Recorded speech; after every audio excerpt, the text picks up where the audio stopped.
Hello, beautiful souls. Welcome back to Discover Your Dreams. I'm Cynthia, and I'm really glad you're here. This space is rooted in the grounded life philosophy, where inner peace becomes the foundation for purposeful living. Here, we focus on regulation, awareness, and conscious self-leadership as a way of returning to ourselves and meeting life from a grounded place.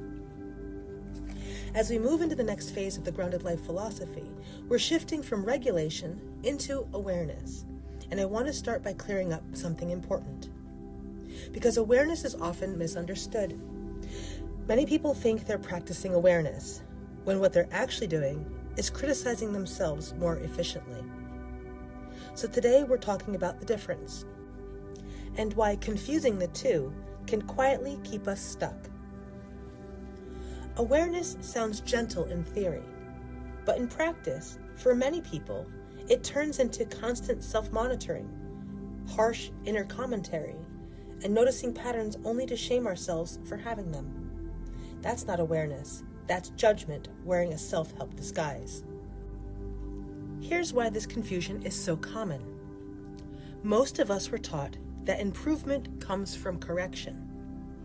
We learned that noticing a mistake meant fixing it quickly, that pointing out flaws was a form of responsibility, that being hard on yourself kept you accountable. So when we turn inward, that same conditioning follows us. We notice a pattern and immediately try to change it. We see a reaction and label it as failure. We catch ourselves struggling and ask, "What's wrong with me?" That's not awareness. That's internalized survival strategy. Awareness is neutral. It doesn't rush. It doesn't punish. It doesn't demand change. Awareness simply sees. And seeing without judgment is what creates choice. When awareness turns into criticism, the nervous system tightens. And when the system tightens, patterns don't dissolve, they entrench. I want to share something personal here, because this distinction changed the way I relate to myself completely. There was a time when I genuinely believed I was very self-aware. I could name my patterns with precision. I could track my reactions almost in real time. I could tell you exactly where I was getting in my own way, and I wore that ability like a badge of honor. It felt like maturity. It felt like growth. It felt like I was doing the work. But what I didn't realize was that every insight came with an edge. I wasn't observing myself. I was correcting myself. Every moment of awareness carried the quiet message, "You should be past this by now." It didn't matter how compassionate I thought I was being.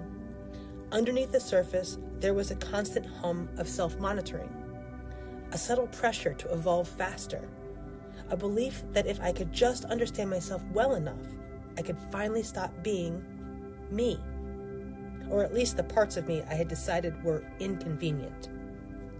And even though I was learning, growing, and showing up for the process, my nervous system didn't soften. It stayed braced, hypervigilant, and on alert. Because from the body's perspective, awareness had become another place where it could be judged, another arena where it had to perform, another moment where it might be told it was wrong. I didn't feel safer knowing myself more. I felt more exposed. It was like shining a flashlight into every corner of my inner world, not to understand, but to evaluate, not to witness, but to fix. And the more I knew, the more I felt like I was falling short of who I was supposed to be. That's when I realized something important. If awareness doesn't feel safe, it won't lead to freedom. It will lead to self-surveillance. And self-surveillance is exhausting. It's the opposite of healing. It's a loop where you're both the watcher and the watched, the critic and the criticized. You can't relax into yourself because you're too busy monitoring your every move. So I started experimenting with a different kind of awareness, one that wasn't about improvement, but about presence. One that didn't ask, how do I change this?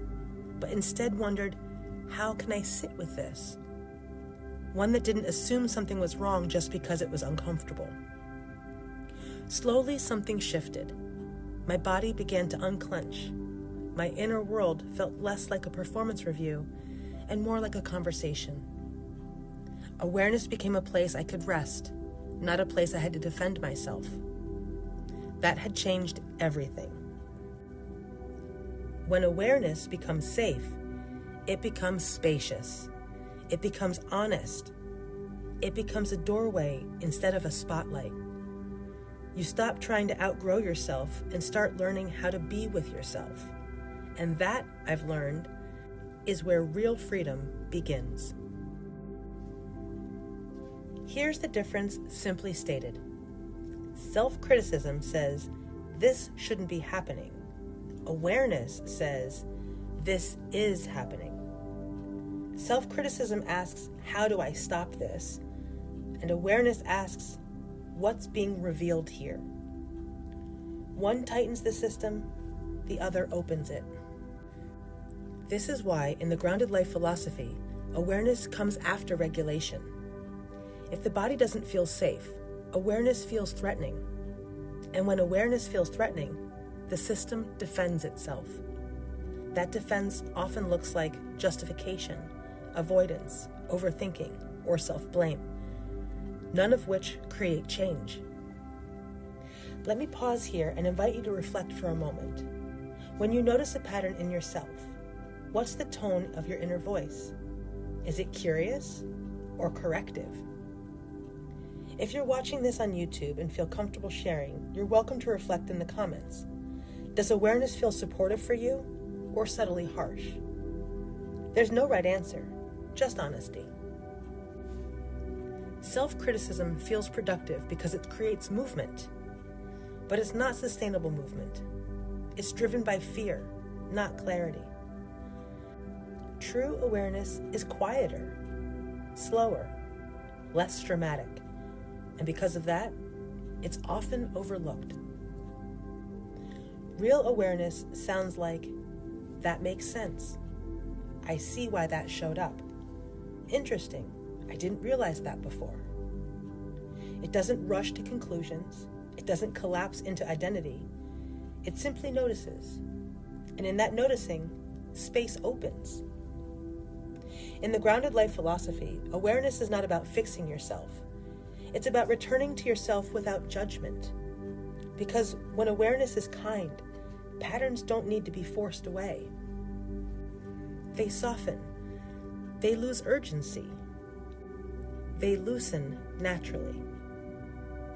The next time you notice something in yourself, try this.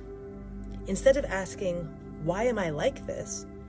Ask, what's happening right now and what might it need? That small shift changes everything. Self-criticism keeps you busy managing yourself. Awareness frees up energy for living. Purpose doesn't emerge from self-surveillance. It emerges from clarity, presence, and self-trust. And awareness, true awareness, is the doorway.